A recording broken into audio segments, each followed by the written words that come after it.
जय हिंद सांग मैंने जय श्री राम। आज गोटे आउटे सुंदर टपिक आसी जाइए। तो आज टपिक है निजर कथा और व्यवहार द्वारा आम केमी परिचित होता।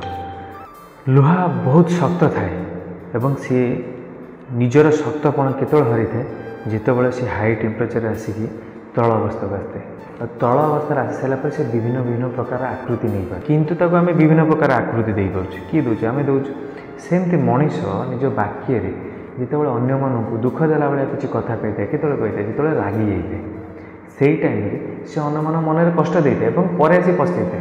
किंतु सी जदि से टाइम निज वाक्य को कंट्रोल कर निजको साइलेंट रखिपर किसी समय पर तो निश्चित भाव में अन्य मान मन किसी दुख ही आसबनी पर से परिस्थिति अनुसार किसी भी कहीपर बुझे पार।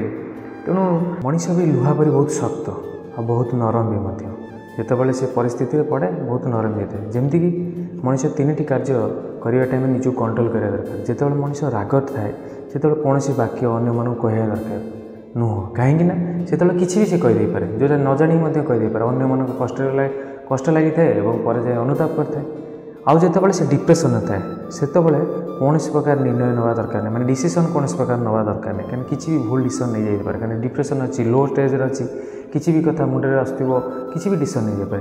आज जितेबाला से अत्यधिक खुशी थाए से हठात जी किसी डिसीजन नहीं जाऊँगी से डिसीजन भितर से तर्जमा करे जे डिसीजनटा भल कि मंद खुशी अच्छी ना डिसीजन नहीं गला काम है भूल है कि कौन है पश्चाताप। तेणु ये तीन स्टेज में आमको निजको कंट्रोल करवा दरकार। तो मनीष चाहिए निजको कंट्रोल कर कहीं लुहा शक्त हो पारे बहुत सारा जिनस डिजाइन होगी लगिपे किंतु ये लुहार कलंकी लुहा को ही नष्ट कर देता है। तेणु मनीषर कथा निजर परिचय सृष्टि करता है परिचय नष्ट कर देते। तेणु विचार आपण मानकर